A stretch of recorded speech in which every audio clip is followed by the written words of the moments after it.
रहे हैं, जिल्ले इलाही के करम देख रहे हैं, और आधुनिकता का नशा कुछ इस कदर छाया है आपकी आंखों पर, आप कभी नहीं देख पाएंगे जो हम देख रहे हैं। बहुत बहुत नमस्कार।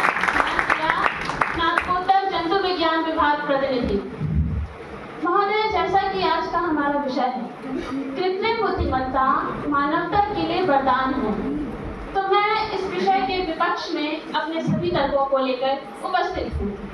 जैसा कि हमें बताया गया, किसी भी विषय में बोलने से पूर्व उसको समझना आवश्यक है।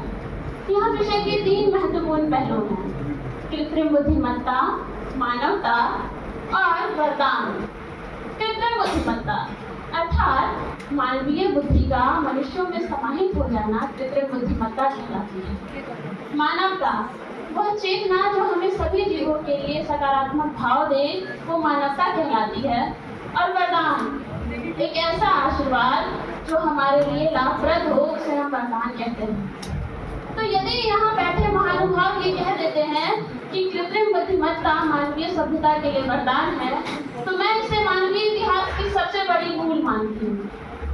क्योंकि यदि हम कहेंगे कि कृत्रिम बुद्धिमत्ता के कई सारे फायदे हैं, वो हमें आधुनिक विश्व में सस्टेन करने की क्षमता प्रदान करता है, तो मेरा तर्क है फिर तो आप उस परमाणु बम को भी लाभप्रद ही बताएंगे जिसने हिरोशिमा और नागासाकी का ये हाल किया कि उनकी कई पीढ़ियां आज भी समस्या से जूझ रही हैं।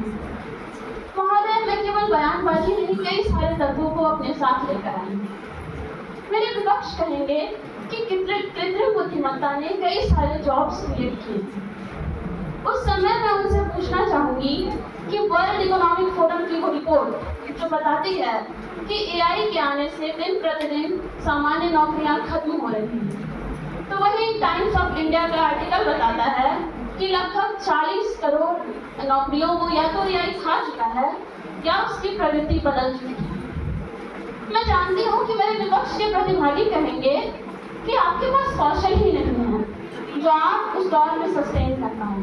फिर मैं उनसे पूछना चाहूंगी कि आज भारत जो दुनिया की 68% युवा आबादी वाला देश है, और इन युवा आबादी को बचपन से जो सामान्य शिक्षा मिली, तो क्या हम ये कहना चाहते हैं कि जिनके पास अच्छी गुणवत्ता की शिक्षा नहीं है, जिनके पास डेटा साइंस का ज्ञान नहीं है, वो लोग सस्टेन करना छोड़ दें? हमें ये कभी नहीं भूलना चाहिए कि कृत्रिम बुद्धिमत्ता को मानव ने बनाया है, मानव को कृत्रिम बुद्धिमत्ता ने नहीं बनाया है।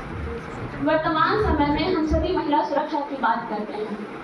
रिपोर्ट्स ये कहती हैं कि डीपफेक से 98% जो दुर्घटना हो रही है, जो बेहद संगीन अपराध किए जा रहे हैं, उसकी शिकार महिलाएं हो रही हैं, और ये सभी हमें एआई से मिला है। लोग कहते हैं कि एआई से हमारी बुद्धि का विकास हो रहा है।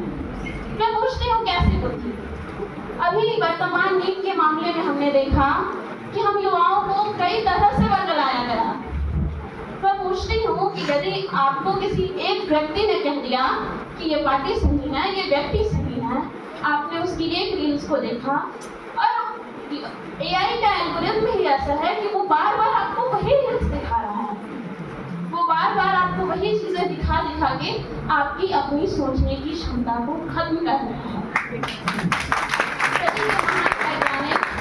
अल्बर्ट आइंस्टीन ने कभी कहा था कि आज दुनिया आधुनिकता की ओर तो बढ़ रही है, लेकिन हम वही काम कर रहे हैं जैसे हम जिस शाख पे बैठे हैं उसी शाख को काट रहे हैं।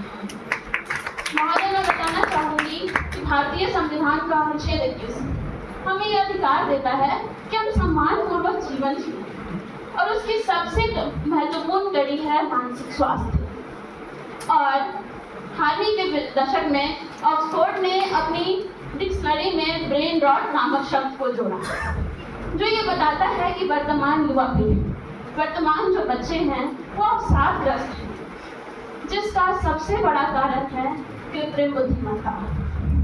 आज पेरेंट्स के पास इतना समय नहीं होता कि वो अपने बच्चों को बैठ के समझा पाए, और बच्चे सहारा लेते हैं कृत्रिम बुद्धिमत्ता का, जिसका नतीजा है कि वर्ष 2025 में अमेरिका की संसद में एक केस आया, और उसमें एडम नामक बालक की मौत का मामला था।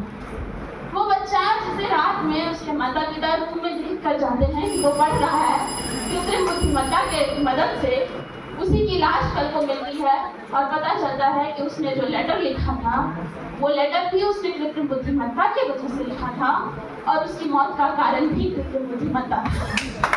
और सोचने की आवश्यकता है हम सभी को कि संसाधन तो बने हैं, क्या हम उसका सकारात्मक उपयोग कर पा रहे हैं?